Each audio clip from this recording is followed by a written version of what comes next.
a truck! Two trucks having sex. Two trucks having sex. My muscles involuntarily flex. Rockstarz as a story is chock full of characters and story arcs that call into question our modern culture when it comes to celebrity figures.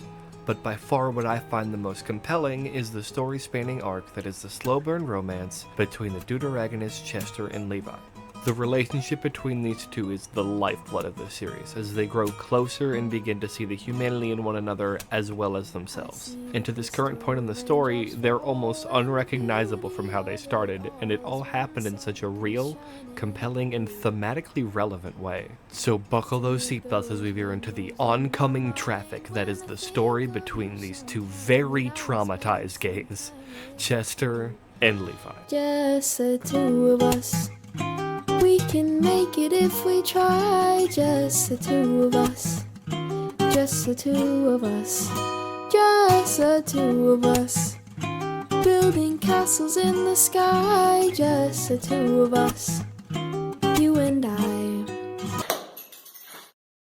At the start of the story, Chester and Levi's relationship is rocky, to say the least. Levi used to idolize Dazzle, his music being a comfort to him during the roughest part of his home life. He aspired to be like him, building up his own music career and even getting a custom guitar modeled after his idols. Though that all changed when Chester, trapped in his own head and trying to prove to himself that he fits the worldview of his parents, cheats on his wife with another woman. Levi is shattered, made all the worse by his experience with an affair in his own home. After seeing on Twitter that everyone seemed to brush off the controversy, Levi goes off the deep end, making it his life's mission to make sure no one forgets what Dazzle did. And now they're working together.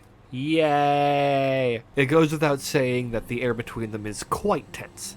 They do not want to work together. Levi can't stand someone who hurt him so much inadvertently, and Chester can't stand working with someone so threatening to his own ego. Despite this, though, they work pretty well together. Though eventually, Chester learns how Levi used to idolize him, genuinely liked the person Chester was, until he hurt him so deeply without even really knowing, forcing Chester to really look at the person he was becoming. And this is exactly what Chester needed. Someone who puts him in check. Someone who holds him accountable for his actions. And from here on out, Chester makes a vow to prove to Levi and himself that he can fix this mistake. That he can be a better person, a better friend, and when Mia enters the picture, a better partner. Levi is, needless to say, a bit on edge seeing Mia come into Chester's life, given his previous experience with Chester's love life. He eventually relents, though, and despite his best efforts, finds himself warming up to Chester. Chester is making such a genuine, admirable effort to be better, which makes it all the worse as it backfires when Mia cheats on him. This part always gets me. Chester's genuine effort to try and be a better person ends up backfiring spectacularly.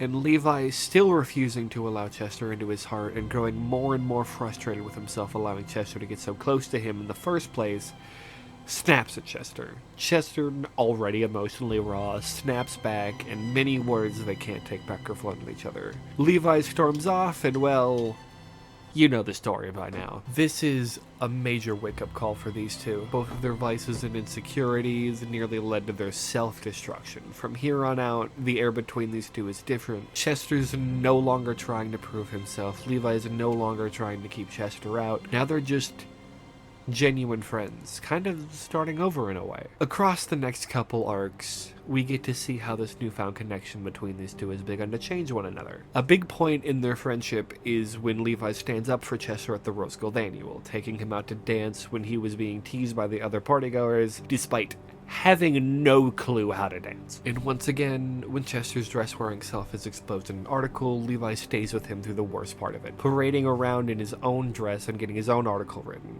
Levi, the man who previously harassed Chester's fans, wanting nothing more than to hurt him, puts himself, at least from Chester's perspective, into the line of fire. Also, the very person he used to hate doesn't have to suffer alone.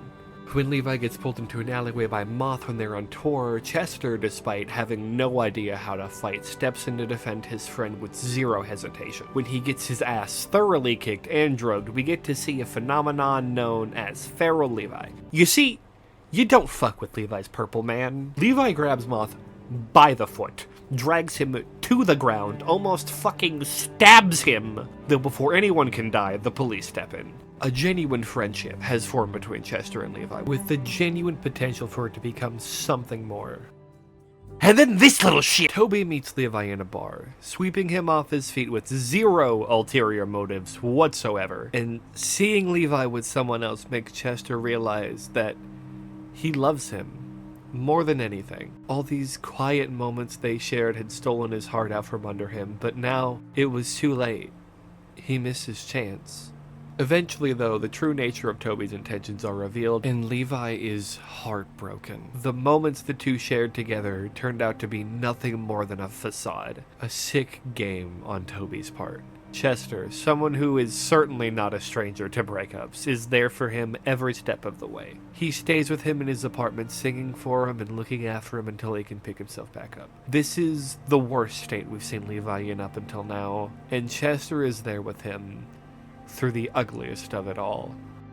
This point onward is where the crazy shit happens. Quicksilver builds, piece by piece, the most compelling, interesting, and difficult challenge to Levi and Chester's relationship so far. Sam is having a baby, and in order to make time to be a present father, he ends up having to resign as Chester's manager. This leaves Chester mostly without a support group outside of Levi. Chester has been putting off telling Levi how he feels about him while he was recovering from Toby, you know, as normal people do. Though before he has the chance, Levi joins Second Nature, a band which, thanks to these two little shits, has a rule that forbids dating outside of the band to prevent them from falling into deeper controversy. Not wanting his feelings to put Levi's job in jeopardy, Chester rejoins the Storm Chasers, his old band and home. Second Nature proves to be a lot more than Levi's used to, especially with the inclusion of one very angry Cora. Levi opens up to Chester about a stressful job, and Chester opts to take him around town to decompress. And this is when Levi realizes something very not good for his job. At this point, Levi has developed feelings for Chester. Being demisexual, Levi requires a deep emotional connection before he can feel attraction to someone. And this is the first time he's ever experienced it. Doesn't know how to handle it when it can actively jeopardize his job. Yeah. An argument between Cora and Levi leads to Cora feeling threatened and pulling a knife on him. Chester sees this out of context and runs full force to protect his little cotton ball. Cora, seeing a 6'5" purple freak of a man charging at her at full speed, freaks out a little, stabbing him and landing him in the hospital. Levi, despite being a little bit broke, pays his medical bills. Chester, being the beautiful man that he is, will not let this deed go unrewarded, taking Levi out to dinner, where they decide to take a vacation out of the Bahamas, away from prying eyes and anyone who could jeopardize Levi's job. Nothing bad could possibly come from this. Away from prying eyes and seemingly without threat of consequence, Levi and Chester get comfortable in the Bahamas, sharing their first several kisses and catching the attention of one very annoying bushman. Eventually, an innocent mistake of footing ends up escalating into a brief moment of intimacy between the two, though before anything can happen, Levi breaks it off. He's still not ready, especially after what happened with Toby. And to Levi's traumatized shock, Chester is okay with this, as any normal person should be. This one's overly flirtatious, egotistical pop star shows real patience to his partner, affirming to Levi that his pace is his decision and he'll match it. The two share one more kiss in this genuinely wholesome, heartfelt moment before it's cut short by this little piece of shit! Tobias, now Valentino, took photos of Levi and Chester together and blackmails the shit out of Chester. He tells Levi about it, though, in an innocent effort to protect him, leaves out Toby's identity. After this, Levi is very standoffish with Chester, pushing away any form of affection, telling Chester they can never do anything like this again. Chester agrees, and they silently make their way back home. The second Rose Gold annual of the story rolls around, almost like it's annual or something, except this time Chester and Levi are in separate parties, Levi going with Second Nature, and Chester going with the Storm Chasers. Mia pushes Chester to talk with Levi, and they go off to a more private place to finally have a heart-to-heart about what happened in the Bahamas. Levi opens up about his frustration with himself, and Chester reassures him, playfully mirroring a past situation between the two, and they leave their little wholesome talk to go back to the main area, and... Oh no! Our table! Yeah, not great for these two. Sometime after the Rose Gold Annual, Francis pulls Levi into his office and opens up about what happened between him and William, how the rule came into place, and why he's been so harsh on Levi. Admitting that, in a way, he sees himself in the guy. But he assures Levi that he trusts him and will be more friendly from now on. And here on out, Second Nature kind of becomes like a second home to Levi, which introduces a new level of stakes for his and Chester's relationship. It doesn't just threaten his job anymore, but also the dysfunctional family he's found in Second Nature. And just in time for Levi to learn the truth. Through committing a federal crime, Levi learns the identity of Chester's blackmailer, none other than the man who hurt him before. Tobias motherfucking Denlow. In genuinely discomforting imagery, this revelation hits Levi like a Ford F-150.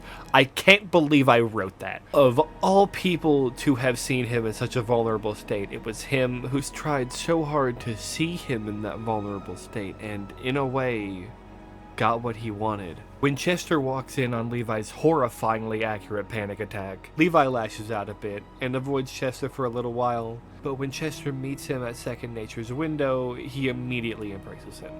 They both apologize, share the most adorable kiss I have ever seen. Also the least stealthy kiss I've ever seen. I really hope this is like the back window, and they're not just kissing out of a window on the side of the street. They end up deciding to confront Valentino in the Bahamas, which can only end well, right?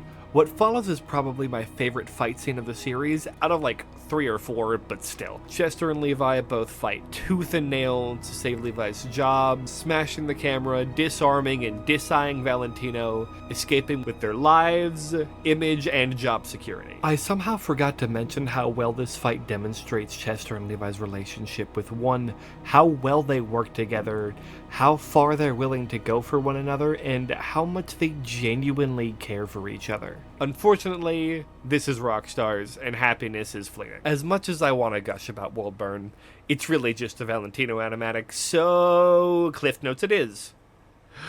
Oh my god, Valentino's alive! He can see dead people! He has the nudes on paper! He publishes the article! It's his cat, man! Blackmail money published article with...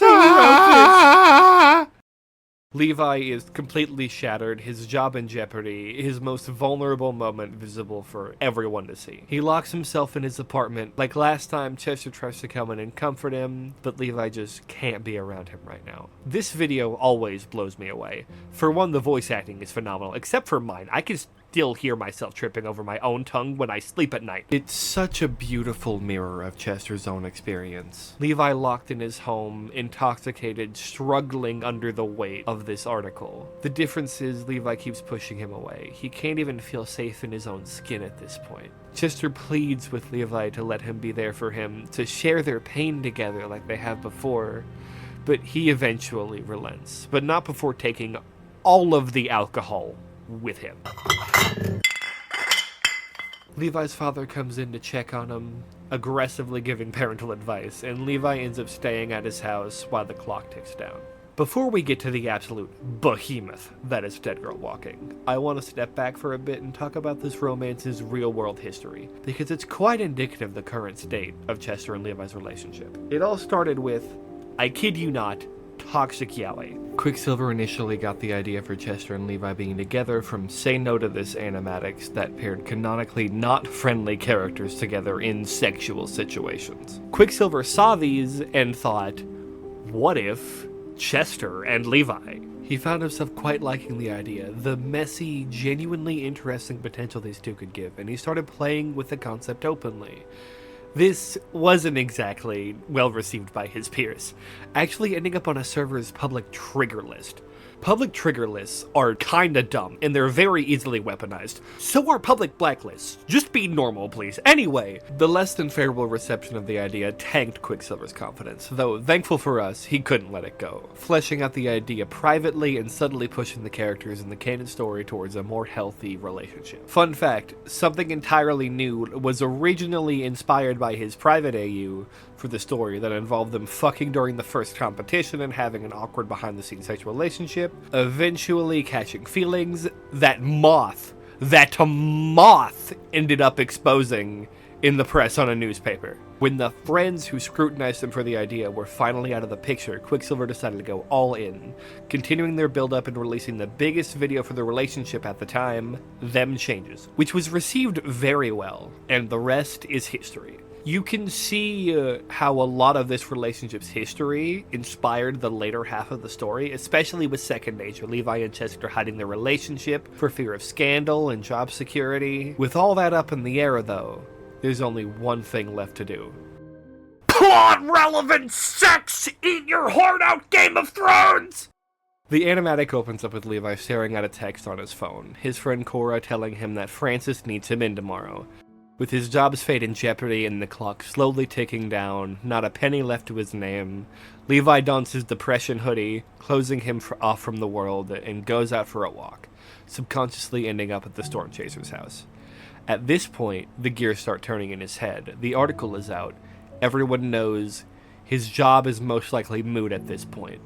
So what's the point in holding back anymore? Levi climbs the wall like a feral animal. Holy shit. Chester lets him in, confused and somewhat concerned. Levi opens up emotionally and quite literally pulling off his jacket that he used to shut himself off, affirming his love for him and expressing how he wants to shut out the rest of the world, at least for the night, and just be with each other. He struggles at first, the weight of the world still bearing on him, but with Chester with him, he's able to push past it eventually. It's just him and Chester now, at least for tonight, and that's exactly what he wants. Chester, being Chester, is reluctant at first, given what Levi's been through. But as Levi eggs him on, he leans in more and more, and then beautiful imagery of their worries disappearing from their minds, letting the world go, just them together. Chester passing his hands over the marks Valentino left on his partner, Levi allowing himself to be with someone real this time, someone he trusts and is patient and genuine with him. This time it's his pace and his decision. Dead Girl Walking is a victory for Levi, for Chester, and for Quicksilver himself. This relationship stands as a symbol of resistance against repression and the bitterness of the world, both in and outside of the story of Rockstarz. These two, in the face of their worlds collapsing around them, found strength in the vulnerability between each other. Because at the end of the day, not even the weight of the world can stand against genuine human connection.